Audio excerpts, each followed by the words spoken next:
Friends,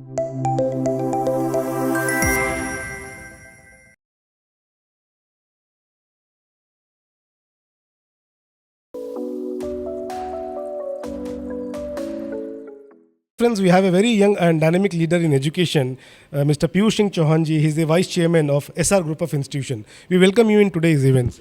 Thank you so much, Chandan ji. And the event is very perfectly blessed by the God, and the congratulations for your 3rd anniversary also.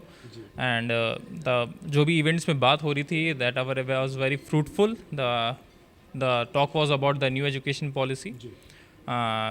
जो IQ पे बात हो रही थी, holistic development की बात हो रही थी, तो जो भी आजकल लैक हो रहा है हम लोग के सिस्टम में, एजुकेशन सिस्टम में, जो पहले होता था बट अभी नहीं हो रहा है, तो from the last few decades, तो उसको हम लोग कोशिश करेंगे जितने भी एजुकेशनल्स और आपके माध्यम से और जितने आपका प्रेजेंटेशन रहा, तो उसको हम लोग कोशिश करेंगे कि उसको बच्चों तक हम लोग उसको लेके जाएँ।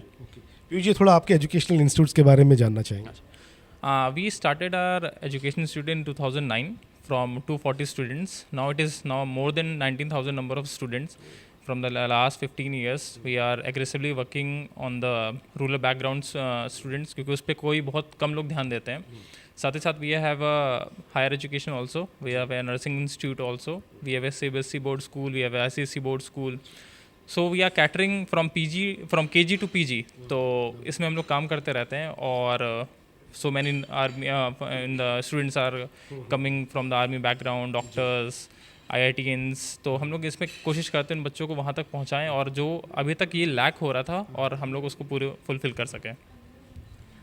सर, जिस तरह हम देख रहे हैं कि ट्रेडिशनल एजुकेशन से हम डिजिटल एजुकेशन की तरफ जा रहे हैं, कुछ ऐसे इनिशिएटिव्स जो आपके इंस्टीट्यूट्स में हुए हों जो डिजिटल एजुकेशन की तरफ प्रोग्रेस कर? Right now we are planning to build one AI, VR and AR lab also in our institution.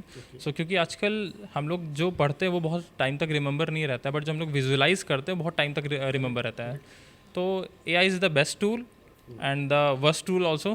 तो दोनों चीज़ के कॉन्ट्राडिक्टेड पार्ट है, तो हम लोग इसको कैसे इसको best of the best use कर सकते हैं, तो उसके लिए हम लोग लैब भी सेटअप कर रहे हैं। और already we have Atal tinkering लैंग, so many things are there, तो जिसमें हम लोग बच्चों को अच्छे अच्छा प्रदान करते हैं।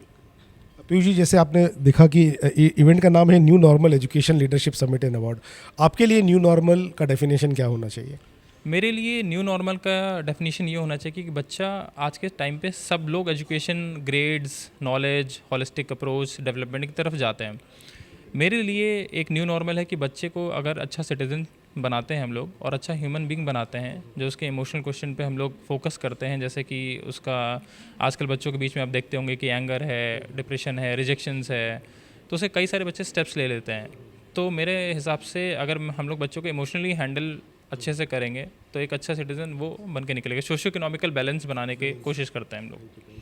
सर, दूसरा जान के बहुत प्रसन्नता हमें हो रही है, और बता के भी कि ये हमारा 3rd एनिवर्सरी है और हम 3रा सालगिरह कंपनी का बना रहे हैं। कुछ शुभकामनाएं या मैसेज आडाकॉम ग्रुप को देना चाहिए? आडाकॉम ग्रुप, जैसे आप मेहनत करते आ रहे हैं और आपके साथ एक कारवां बढ़ता चला जा रहा है, मेरी बहुत बहुत शुभकामनाएं आपके साथ है कि अब ये 30 नहीं, ये कम से कम 300 ईयर्स की अब एनिवर्सरी आगे चल के बनाएं, और उम्मीद करते हैं कि आगे भी आप इससे और अच्छे इवेंट्स, और ये तो बहुत ही अच्छा था, और इसे इवेंट करते रहेंगे, बहुत सारे एजुकेशनिस्ट और एजुकेशन लीडर्स को आप लोग जोड़ते रहेंगे, और ये आप मेरे साथ शुभकामनाएं आपके लिए। थैंक यू पीयूष जी, इस इवेंट में आने के लिए। Thank you.